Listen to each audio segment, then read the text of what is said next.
स्वानुभूत्या चकासते चित्स्वभावाय भावाय सर्वभावान्तरक्षिते वन्दितु सर्वसिद्धे ध्रुवमचिन्मणोऽमं गतिं पत्ते वक्ष्यामि समय पाहुड शुद्ध केवली बड़े। समय सारजी ग्रंथ और छठवीं गाथा पर हम लोग स्वाध्याय कर रहे हैं। बहुत ही महत्वपूर्ण बिंदु अब आने वाले हैं, तो सब गंभीरता से सुनेंगे और कोशिश करेंगे नोट्स बनाएं।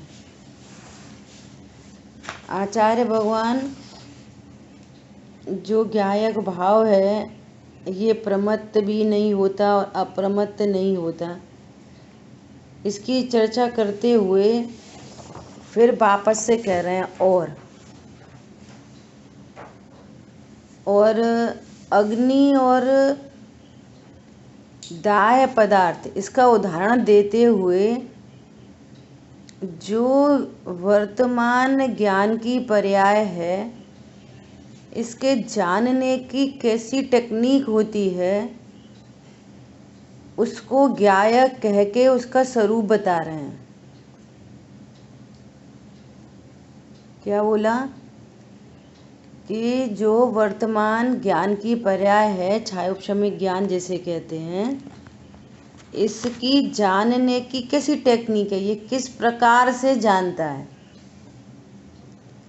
इसकी बात चल रही है। और जब वही वाली बात कि जब ज्ञान ऐसा है तो जाननहार कैसा है, तो जाननहार प्रसिद्ध हो जाता है ना। इस बात को ध्यान में रखते हुए अपन चर्चा करेंगे। देखो क्या कह रहे हैं। कल इतनी बात हुई थी, उदाहरण देते हुए आचार्य भगवान ने कहा अग्नि किसे कहते हैं? जो जलाती है। किसको जलाती है? दाह्यकृत पदार्थों को, दाह्यकृत नहीं, दाह्य पदार्थों को। दाह्य मतलब जो पदार्थ जलने योग्य हैं, तो उनको कहते हैं दाह्य। और अग्नि जलाती है तो उसको कहते हैं दहन। दाह्य और दहन। अग्नि है दहन, जो जलाती है, और दाह्य हैं जलने योग्य पदार्थ। आचार्य भगवान इसी प्रकार पहले इसका स्वरूप बता रहे हैं। क्या स्वरूप बता रहे हैं?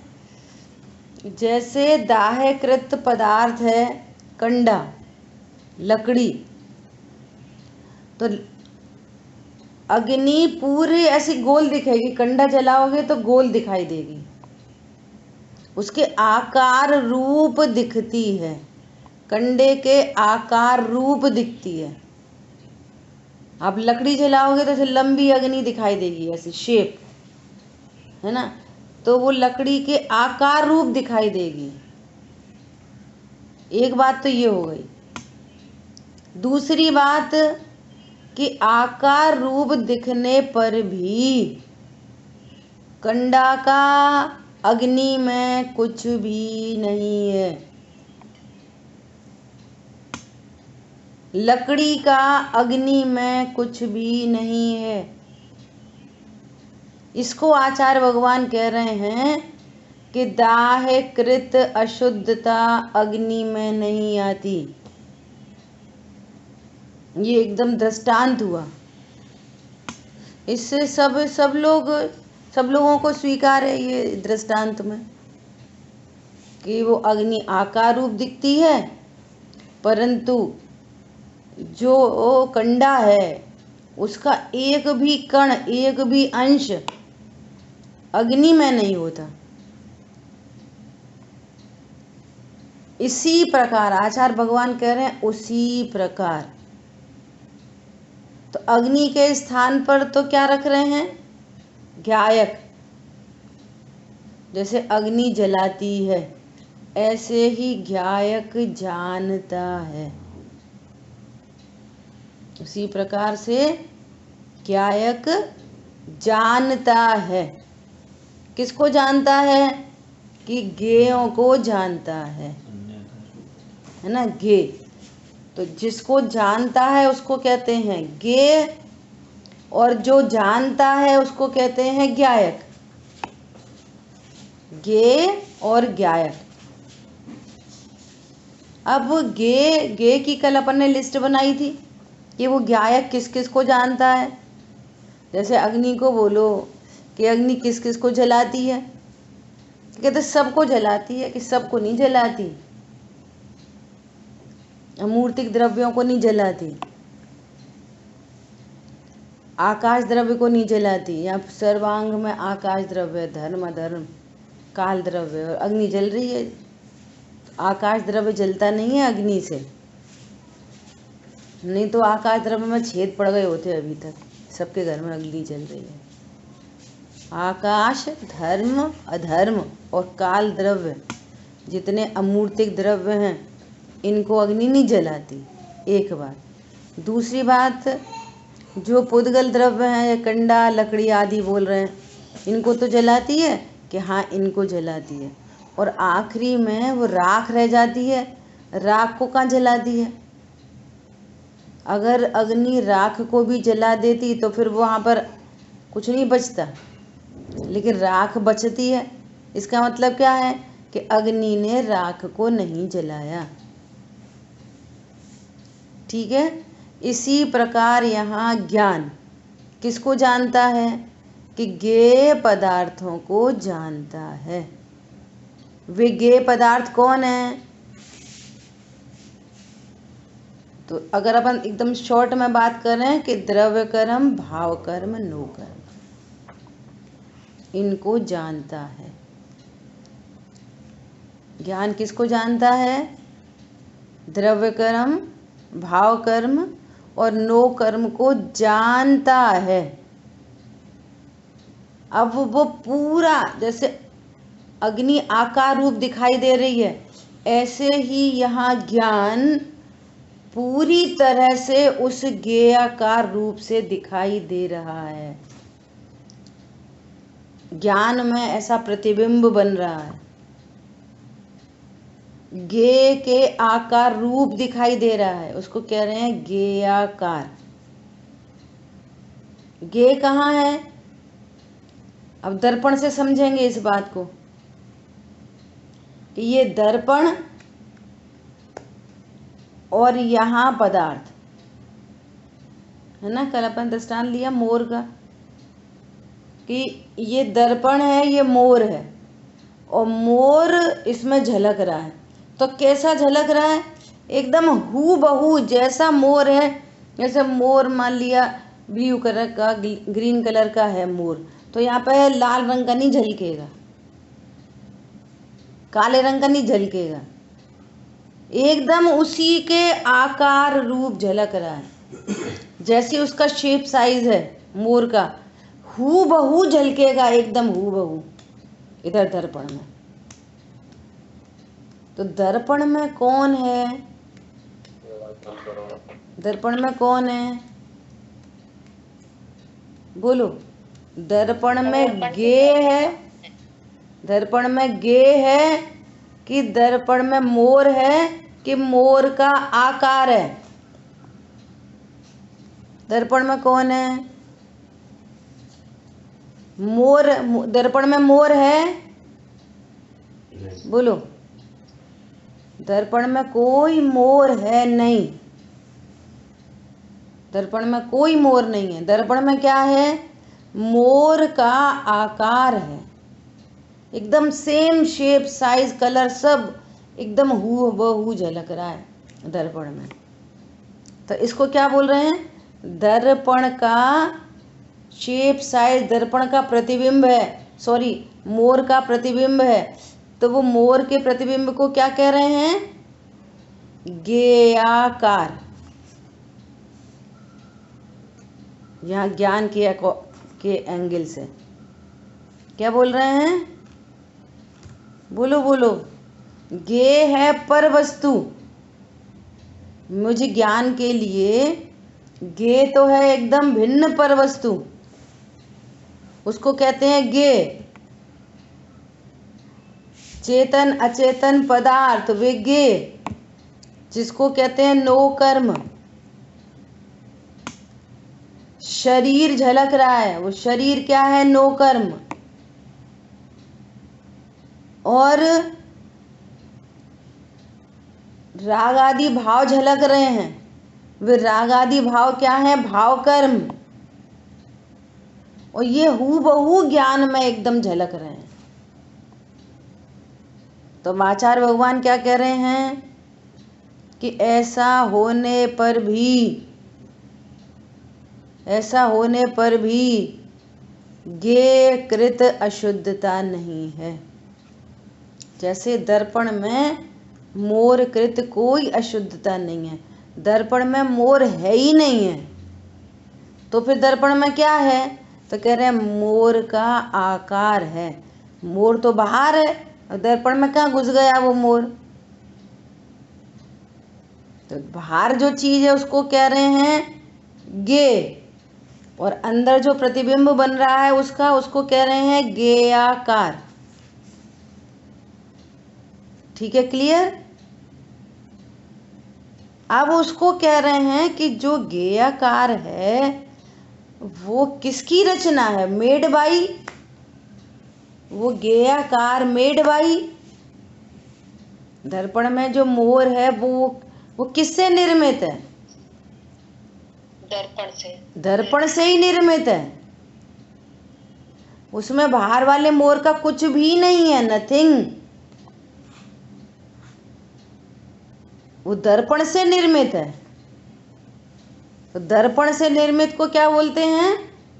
अभी उसके सापेक्ष कह रहे, गे के सापेक्ष कह रहे हैं गे आकार। और दर्पण की रचना है तो उसको क्या बोल रहे हैं? ज्ञानाकार। ज्ञानाकार, उसमें गे का कुछ भी नहीं है, इसलिए कह रहे हैं गे कृत कोई अशुद्धता उस ज्ञान में नहीं है। तो फिर ज्ञान में क्या है? कि ज्ञान में एकदम निखालिस ज्ञान है। ज्ञान में क्या है? ज्ञान में सिर्फ ज्ञान है। दर्पण में इतनी सब चीजें झलक रही हैं सुबह से शाम तक, दर्पण में सिर्फ दर्पण है। दर्पण सुबह से शाम तक किसी आकार रूप नहीं हुआ। बाहर के गे तो दर्पण में प्रवेश हुए ही नहीं, लेकिन गेयों के आकार रूप भी नहीं हुआ दर्पण। बोलो कितनी गजब की बात है। दो बातें हो रही हैं, एक तो ज्ञान में कोई गे नहीं है, नंबर एक। नंबर दो कि गेयों का आकार भी नहीं है। और नंबर तीन, ज्ञान सदा ही स्वच्छ है। ज्ञान कैसा है? सदा ही स्वच्छ है। अब यहां करो प्रैक्टिकल अप्रोच।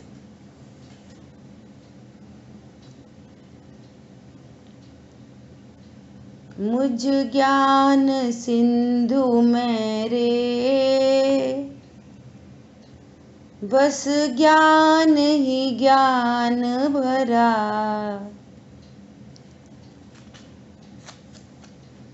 मेरी चैतन्य तरंगों में साम्राज्य सदा मेरा। बोलो मुझे ज्ञान सिंधु में रे बस ज्ञान ही ज्ञान भरा। इसका अर्थ है गे कृत अशुद्धता नहीं होती। बोलो कैसी टेक्निक कैसी है और समझ क्या रहे हैं? बोलो ये अनंत पाप चल रहा है। टेक्निक कैसी है? कि ज्ञान तो सदा ही ज्ञान है। ये समझो कि ये जो गाथा ये हम लोग चर्चा कर रहे हैं, ये इतनी गंभीर चर्चा, इसमें बहुत कई सारे मर्म भरे हैं इस बात में। इतनी गंभीर बात है कि हम एक ऐसी चीज़ का अन्वेषण कर रहे हैं, ऐसी चीज़ का खोज कर रहे हैं कि जो स्वयं 24 घंटे सामने उपलब्ध होने पर भी और हमारे ज्ञान में वही नहीं आई। हम एक ऐसी वस्तु की खोज कर रहे हैं यहाँ पे, एक वस्तु की खोज। समझ में आ रही है बात? 100% वो वस्तु मिसिंग है अनादिकाल से। ज्ञान में शरीर झलका और शरीर है बाहर, शरीर शरीर में है, शरीर शरीर में ही है, और ज्ञान में झलका है वो शरीर, और ज्ञान में शरीर आया ही नहीं। अगर गेयाकार के एंगल से बोलो तो वो गेयाकार पूरा झलक रहा है, और गे का शरीर का ज्ञान में कुछ आया नहीं, और वो ज्ञान ये कह रहा है कि मैं स्त्री हूं, मैं पुरुष हूं, जबकि ज्ञान में है क्या? बोलो, गे के आकार के रूप में भी क्या है? अभी दृष्टांत देंगे एक और, कुछ भी नहीं है वहां पर। आई बात समझ में? प्रसिद्धि किसकी हो रही है? प्रसिद्धि, ओहो यहां जानने वाली वस्तु है। शरीर ने शरीर को नहीं जाना, ज्ञान ने देह को जाना है, और वो ज्ञान कह रहा है मैं देह हूं। यहाँ पे आचार्य भगवान कह रहे हैं कि ये शरीर ज्ञान में झलक रहा है, तुम ज्ञायक हो। शरीर ज्ञान में प्रवेश किया ही नहीं है, ज्ञान कभी शरीर रूप हुआ ही नहीं है। बोलो, अभी इतनी बात पक्की हो, एक दृष्टांत और से अपन चर्चा करेंगे, तो अपन दूसरी और बातें करेंगे।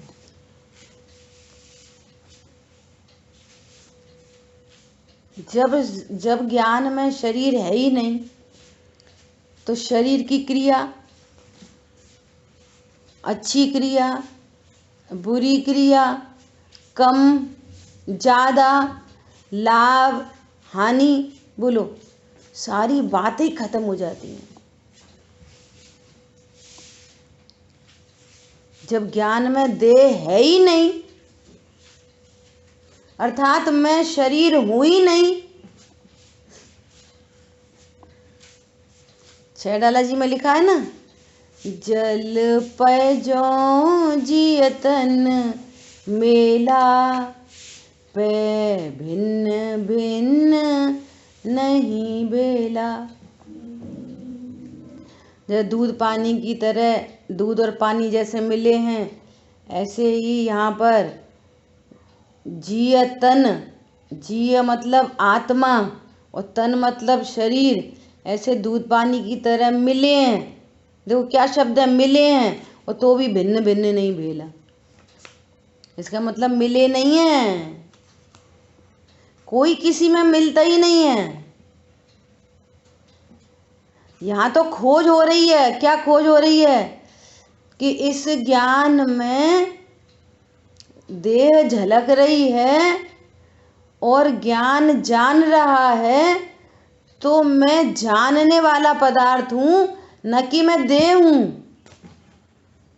यहाँ पे ऐसे जीव द्रव्य की खोज हुई है। यहाँ पे उसी प्रकार ये रागादि भाव, तीव्र कषाय, मंद कषाय, ये उत्पन्न होते हैं और ज्ञान इसको जानता है। तीव्र कषाय, मंद कषाय बाहर हैं, मोर की भांति वे बाहर हैं, भारी हैं, वे ज्ञान में प्रवेश नहीं करते, और ज्ञान उनको जानता है, हूबहू जानता है। वैसा का वैसा कषायों का भी प्रतिबिंब ज्ञान में बनता है। लेकिन ज्ञान कषाय रूप नहीं होता। कषायों का प्रतिबिंब भी ज्ञान में प्रतिबिंब बनता है, लेकिन कषायकृत अशुद्धता ज्ञान में नहीं है। तो ज्ञान में क्या है कि ज्ञान में तो ज्ञान ही है बस। और लक्ष्य के एंगल से बात बोलो तो ज्ञान में क्या है, ज्ञायक है। ऐसा देखो सुमत जी भाई साहब एक ऐसा एग्जाम्पल देते हैं कि एक बहुत बड़ी परात ली है ना, और उस परात में भरा पानी, और पानी भर के वो छत पे रख दी, और छत पर रखी। पूर्णिमा की रात है, पूरे चांद सितारे सब झलक रहे हैं उसमें पानी में। देखो ये दृष्टांत बहुत गंभीरता से सुनना। इसमें गेयाकार, ज्ञानाकार और सिर्फ ज्ञान, ये सारी चीजें समझ में आएंगी। गेयाकार, ज्ञानाकार और सिर्फ ज्ञान। ज्ञान कहो कि ज्ञायक, ज्ञान से ज्ञायक की प्रसिद्धि। ठीक है। अब उसमें पूरी तरह से चांद सितारे झलक रहे हैं, पूरी तरह से। तो चांद सितारे कहाँ पे हैं कि आसमान में। वो इसमें जो झलक रहे हैं पानी में, वे कौन है कि वो चांद सितारे का प्रतिबिंब है। चांद सितारे नहीं है पानी में। पानी में क्या है, चांद सितारे का प्रतिबिंब। तो सीधा सीधा बोल देते हैं पानी में चांद सितारे है क्या। चांद सितारे पानी में आ सकते हैं, बोलो। चांद सितारे जो आसमान में चांद सितारे हैं वे पानी में आ सकते हैं? नहीं आ सकते। वे चांद सितारे तो वही हैं आसमान में। फिर पानी में क्या है फिर? चांद सितारे के नाम से पानी में क्या चीज है? तो वो कह रहे हैं उन चांद सितारे का प्रतिबिंब है। उसी को क्या बोलते हैं, गेयाकार। चांद सितारे हो गए गे, और उन जैसा ही बिल्कुल आकार है। तभी क्या बोल रहे हैं कि उनका प्रतिबिंब है। उनका प्रतिबिंब, कुछ कनेक्शन बन रहा है। उनका प्रतिबिंब, किसका प्रतिबिंब है? उनका। तो कनेक्शन बन रहा है एक, उनका प्रतिबिंब। समझ में आ रही है? अब भाई जी ऐसा बोलते हैं, झरिया लाओ झरिया, और ऐसे निकालो झरिया, बड़ी सी झरिया लाओ। कितने चांद सितारे निकलेंगे उसमें से? कि होंगे तब निकलेंगे ना। चांद सितारे नहीं है, पक्का करो। चांद सितारे नहीं है, उनका प्रतिबिंब है। अब बोले अच्छा, प्रतिबिंब के नाम पर भी क्या चीज है, कौन सी चीज है, व्हाट थिंग? चांद सितारे के नाम पर भी कौन सी चीज है? तो कहते हैं पानी में हाथ डालो, है ना। तो क्या, टटो के देखो, टटो के ऐसा बोलते हैं, टटो के देखो। तो चांद सितारे के प्रतिबिंब जो कनेक्शन बन रहा है, गे और गेयाकार, चांद सितारे उनका प्रतिबिंब। तो प्रतिबिंब के नाम पर भी क्या है, टटो उसके भीतर जाके। तो कह रहे नहीं, वो तो पानी की ही रचना है, पानी की स्वच्छता है, पानी की रचना है। तो गेयों से बात न गे है और न गेयाकार है। गेयाकार बोलकर गे की नास्ती हो गई। गे नहीं है, क्या है, गेयाकार है। और ज्ञानाकार बोल के वो ज्ञान की रचना है। दर्पण, उसमें पानी में पानी है, पानी की शेप है, पानी ने अपना आकार उस रूप से बनाया है ना। तो वो चांद सितारे गेया का प्रतिबिंब की बात भी हटी, फिर क्या है, पानी की रचना है। तो कह रहे हैं उसको कि ये ज्ञानाकार है, ज्ञान ने अपना ही आकार ऐसा बनाया है गेयों जैसा। तो गेयाकार के नाम से ही बात खत्म हुई, ज्ञानाकार है। अब कर टटो के देखो, ज्ञानाकार के नाम पे भी क्या मिलेगा, पानी में क्या मिलेगा, टटो के देखो, गे मिलेंगे कि गेयाकार मिलेगा, चांद सितारे मिलेंगे कि चांद सितारे का आकार मिलेगा। नहीं नहीं, पानी की रचना है तो पानी की रचना के नाम से भी क्या मिलेगा, बोलो। टटोए के देखो, कुछ नहीं, सिर्फ पानी पानी पानी पानी। हाथ डाल के देखा तो कुछ भी नहीं मिला, न चांद सितारे मिले, न चांद सितारे का आकार मिला, न पानी का कोई आकार से कुछ भी। हाथ में बीच में हाथ रुक रहा था कि भाई ये पानी ने ऐसा आकार बनाया, ये चांद है और ये सितारे हैं, ये ध्रुव तारा है, ये जुपिटर है, ये दूसरा, ऐसे क्या मिला, कुछ उसके अंदर क्या मिला, कुछ भी नहीं मिला। सिर्फ ज्ञान ज्ञान ज्ञान, मुझे ज्ञान सिंधु में रे, बस ज्ञान ही ज्ञान भरा। ये वस्तु की खोज हो रही है, वस्तु मिल गई, ओ यहाँ तो ज्ञान ही है बस अकेला, न कोई संयोग है, न कोई शरीर है, न कोई कषाय है, एकदम निखालिस ज्ञान है, एकदम निखालिस ज्ञान है। ज्ञान है तो इसका मतलब है मैं ज्ञायक हूं, ज्ञान है तो मैं कौन हूं, मैं ज्ञायक हूं। ज्ञान से किसकी प्रसिद्धि हो रही है, सूर्य की किरण से किसकी प्रसिद्धि हो रही है, सूर्य की। ऐसे ही एक ज्ञान पर्याय से किसकी प्रसिद्धि हो रही है, ज्ञायक की।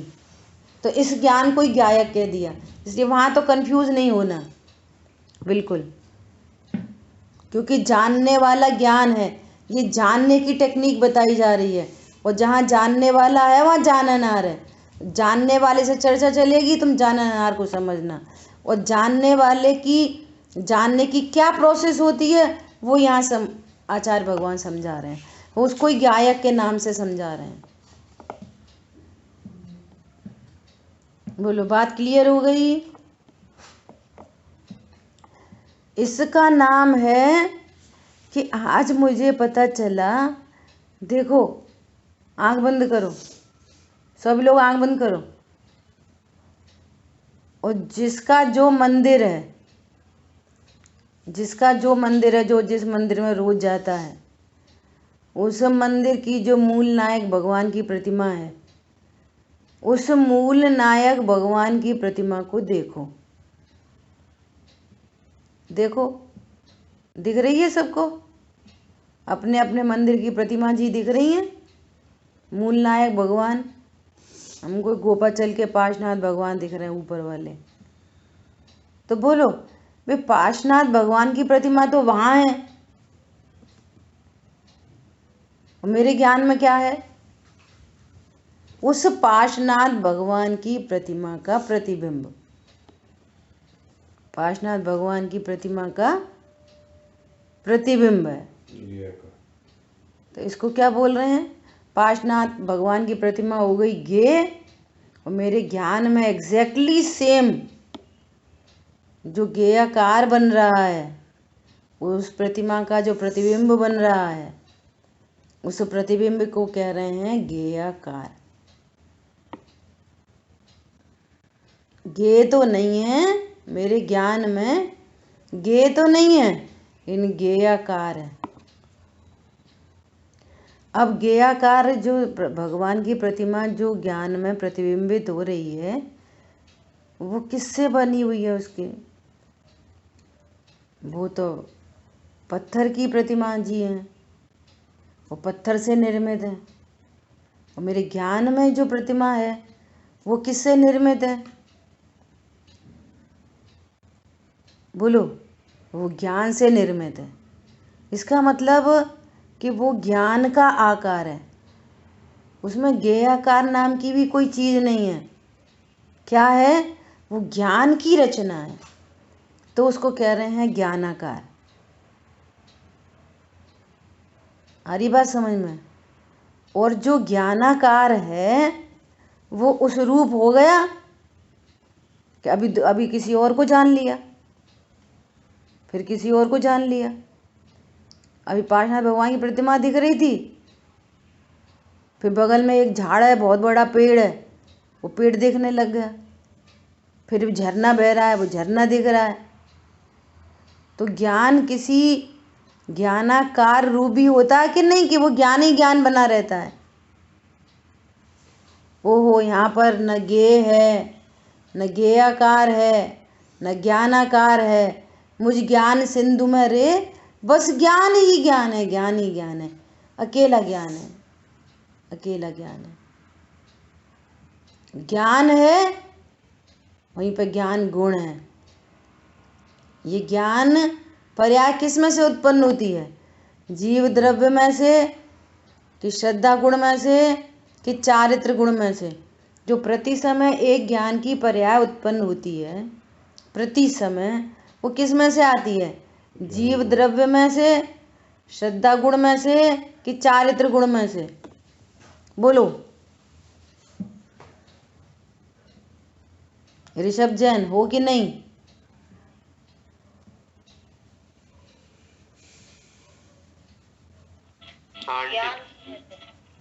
हाँ, बहुत बढ़िया।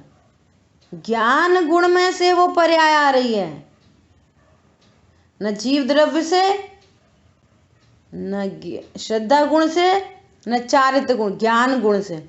तो जहाँ जानना जानना पर्याय है, वहाँ ज्ञान गुण है कि नहीं?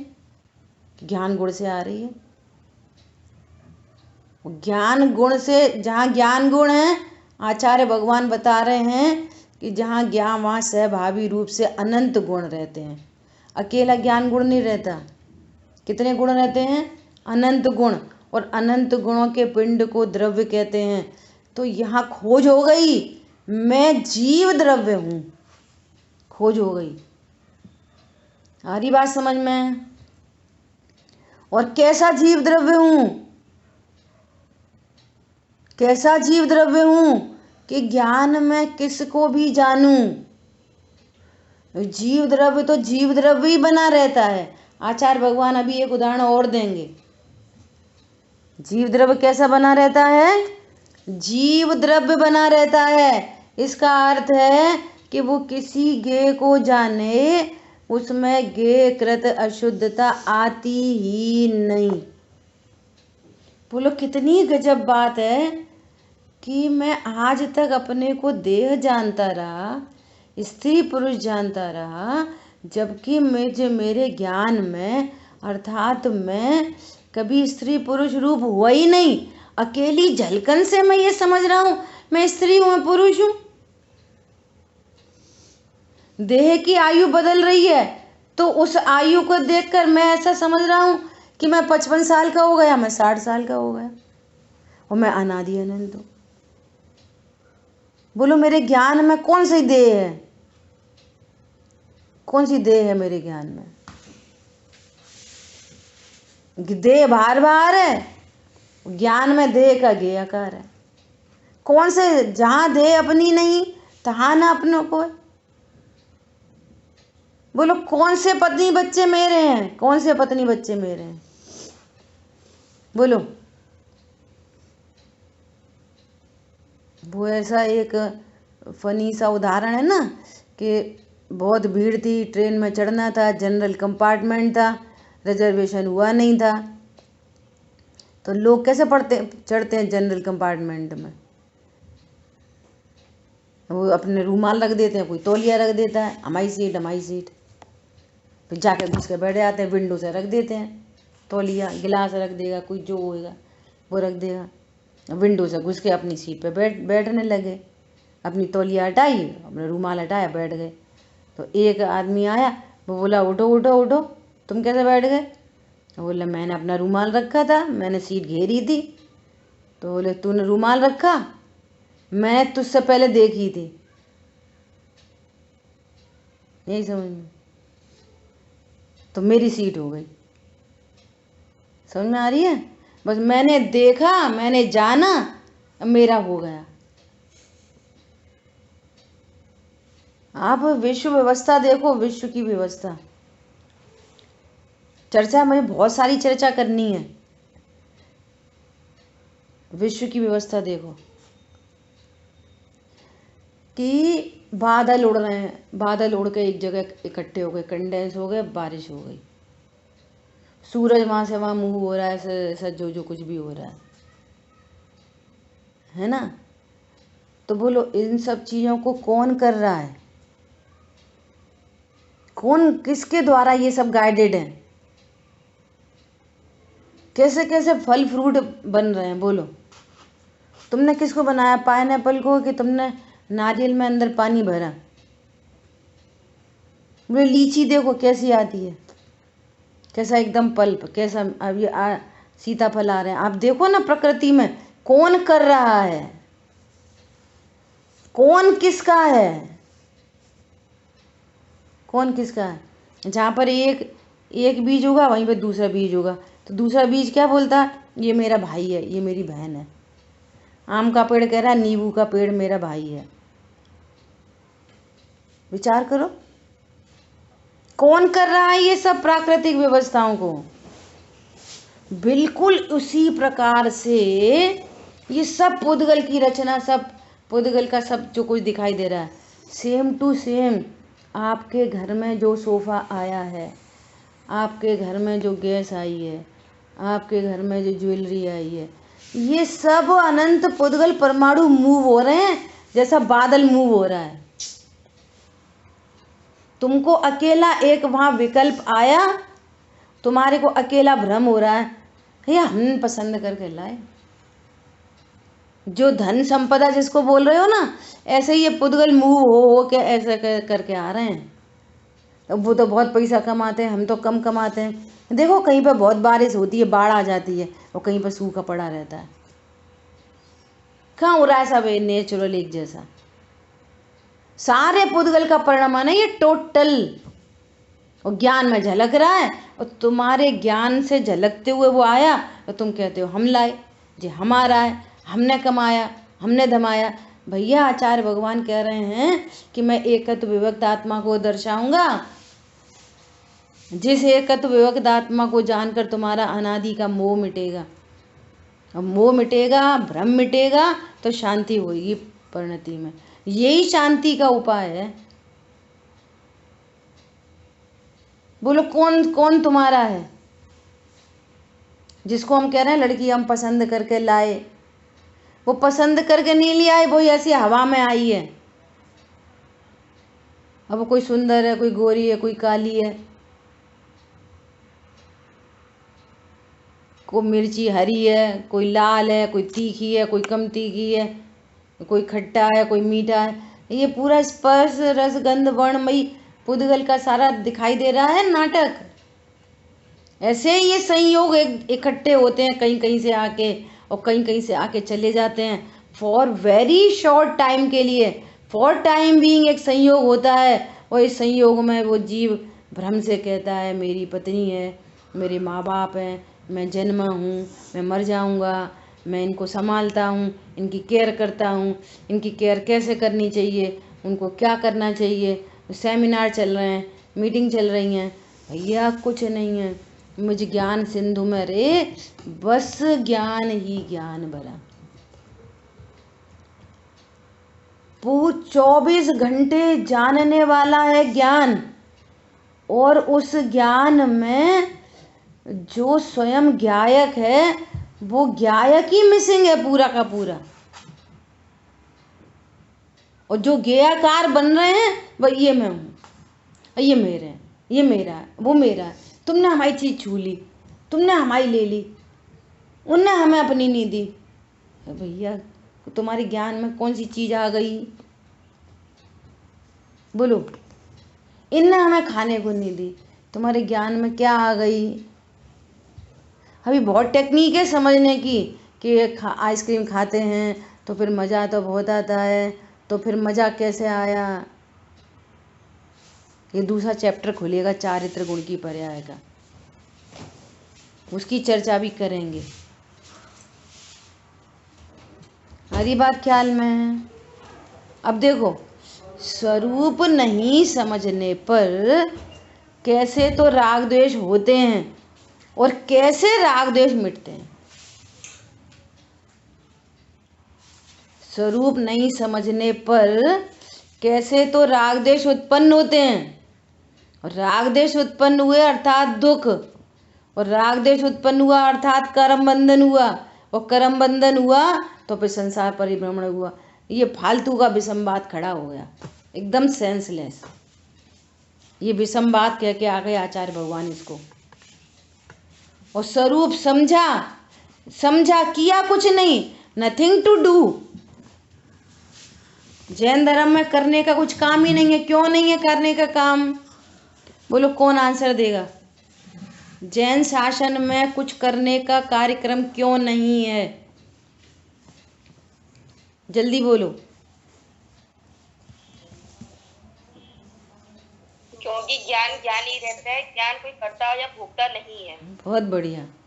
क्योंकि आत्मा में ज्ञान में करने धरने संबंधी कुछ काम ही नहीं है, तो किसको करने का उपदेश दिया जाए? क्या करने को कहा जाए? बोलो। और जितने भी करने के जो जिनवाणी में उपदेश है ना, वे उपदेश हैं किसके लिए? मूल में ये वस्तु स्वरूप समझने के लिए। छठ आवश्यक की जो चर्चा है वो इस एक आवश्यक को समझने के लिए है।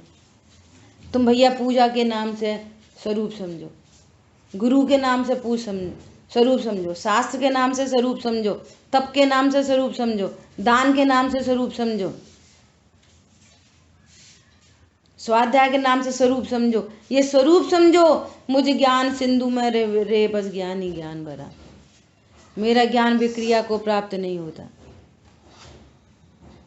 देखो वापस, अभी हैं अपने पास 3-4 मिनट, गंभीरता से सुनना।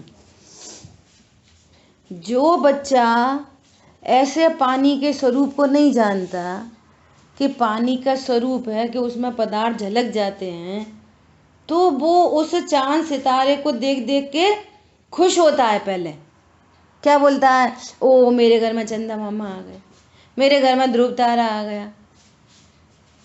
पॉइंट समझ में आया? ऐसा पानी में कौन है? कोई नहीं। समझ क्या रहा है? चंद्रमा आ गया। समझ क्या रहा है? और जिस समय बच्चा ऐसा समझ रहा है, उसी समय पानी के स्वच्छ स्वरूप को समझने वाले उसके माता पिता क्या समझ रहे हैं? जब बालक को राग उत्पन्न हो रहा है और माता पिता को समता भाव है, कुछ है ही नहीं, बाल बुद्धि है। ये बाल बुद्धि कह रही है कि पानी में चंद्रमा है, पानी में सितारे हैं, पानी में ध्रुव तारा है। बाल बुद्धि बोल रही है, तो वो खुश हो रहा है। और फिर क्या हुआ? अचानक से एकदम काले बादल आ गए, तो सब सारे चांद सितारे मिट गए।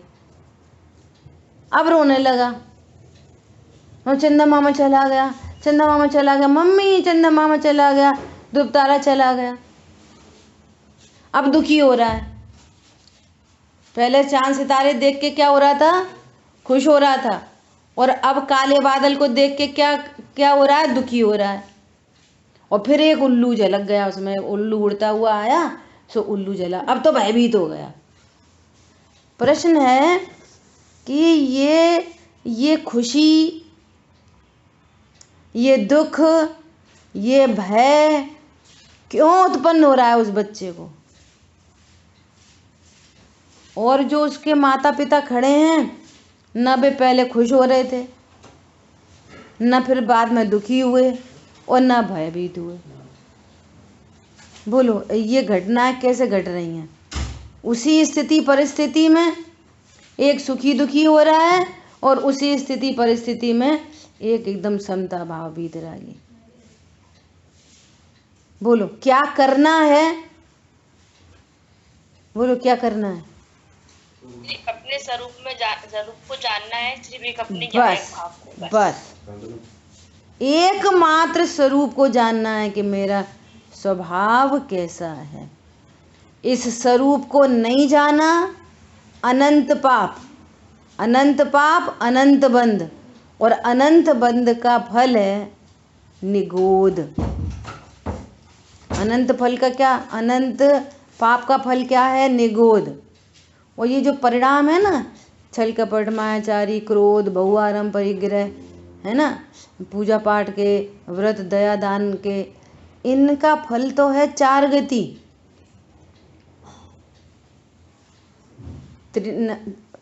मायाचारी के परिणाम से त्रियंच गति, पूजा पाठ के थोड़े दया दान के परिणाम से स्वर्ग गति, मिक्स परिणाम है तो मनुष्य गति, और तीव्र कषाय है बहुत 24 घंटे नेगेटिव एटीट्यूड तो नरक गति। लेकिन मैं इन परिणाम रूप होता हूँ, ये मेरे परिणाम है, मैं इनका करता हूँ, भोगता हूँ, मैं स्त्री हूँ, मैं पुरुष हूँ, मेरे पत्नी है, मेरे बच्चे हैं, मैं किसी से जन्मा हूँ और मर जाऊंगा, इसका फल है निगोद। जहाँ एक श्वास में 18 बार जन्म मरण की इतनी भारी पीड़ा को भोगता है, जो समझ में आ रही है। इसलिए आचार्य भगवान इस अनंत पाप को मिटाते हैं, इसका उपाय बताते हैं। जो ज्ञान ऐसा जानता है, ज्ञान में देह झलकी, ज्ञान में संयोग झलके, ये मैं हूँ, ये मेरे हैं, मैं इनका करता हूँ, इनका भोगता हूँ, और जबकि गे भारी बार है। गे कहाँ है, भारी बार, वो गे तो ज्ञान में आया ही नहीं। कल्पना करो, आज तक रोटी खाई नहीं, आज तक दाल बाटी खाई नहीं, आज तक रसगुल्ले आइसक्रीम खाई नहीं, वे गे हैं, बार बार हैं, ज्ञान में झलक रहे हैं, और ये भ्रम से समझ रहा है कि ये शरीर की क्रिया चल रही है ना, उठाने की, खाने की, पीने की, ये मेरी क्रिया है, मैं कर रहा हूँ, और इससे मजे आ रहे हैं। इससे क्या हो रहा है, इससे मजे आ रहे हैं। ये अनंत पाप है, ये अनंत मिथ्यात्व का अनंत पाप। और जो इन सब के बीच में अपने ज्ञान स्वभाव को जानता है, ओहो ये पूरी क्रिया मेरे ज्ञान में झलक रही है, ये देह की क्रिया है, मेरी क्रिया तो सिर्फ जानने की है, मैं जानता हूँ अर्थात मैं ज्ञायक हूँ, मुझ ज्ञान सिंधु मरे बस ज्ञान ही ज्ञान भरा, मेरी चैतन्य ज्ञान की प्रतिपल उठे तरंग, झांकता उसमें आत्म राम। और ये अनादि से क्या समझ रहा है, ज्ञान की प्रतिपल उठे तरंग, झांकते उसमें गे अनंत।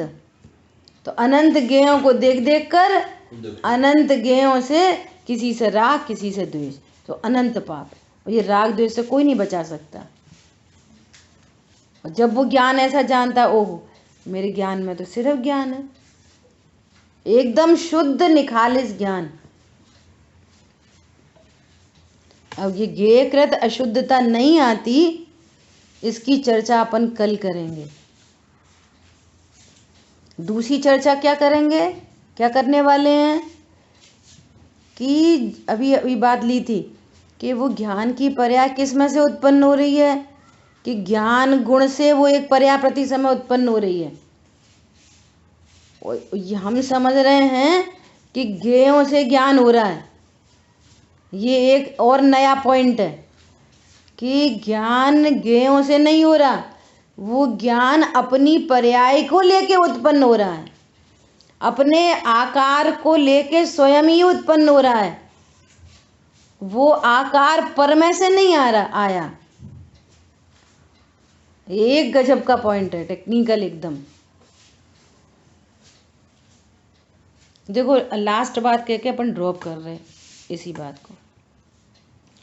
उत्तल अवतल लेंस होते हैं ना, उत्तल अवतल और सब कॉनकेव कॉन्वेक्स लेंस है ना। समझो पेंसिल तो एक ही है, एक जैसी है।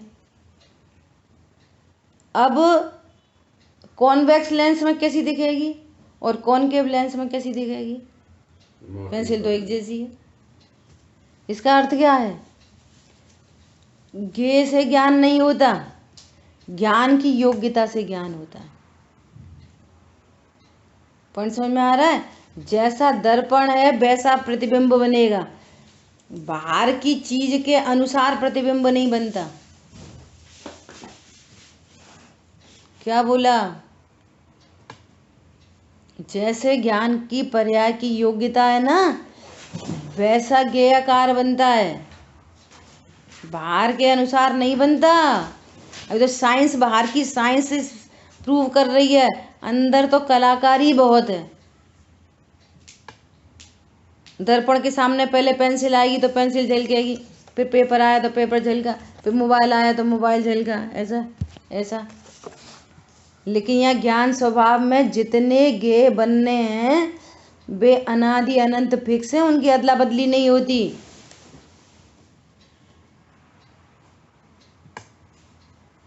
बोलो, ज्ञान ज्ञान से होता है। नंबर एक बात,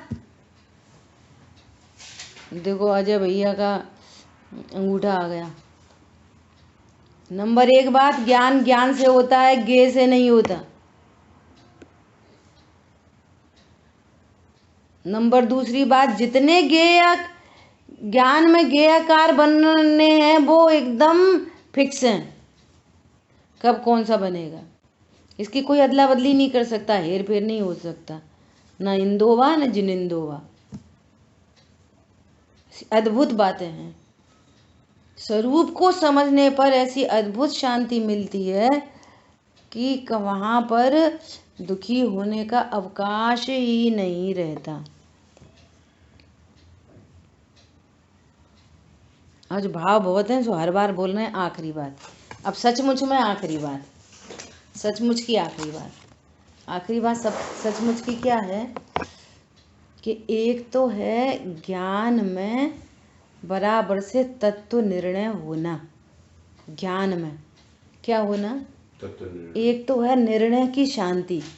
शांति समझना दो प्रकार की, ये आज की नई बात है, एकदम नई बात है।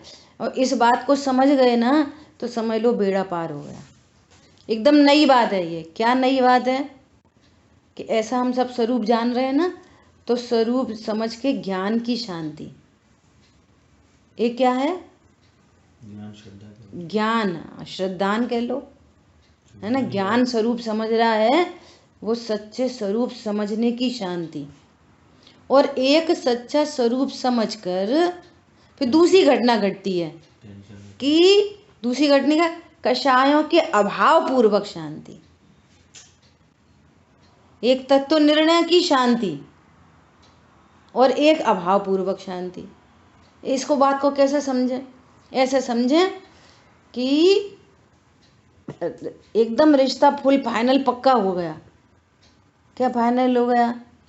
कि बस इसी लड़की से शादी करेंगे। तो एक तो निर्णय पूर्वक शांति, अब वो ख्वाब देखने लगा, शादी नहीं हुई है,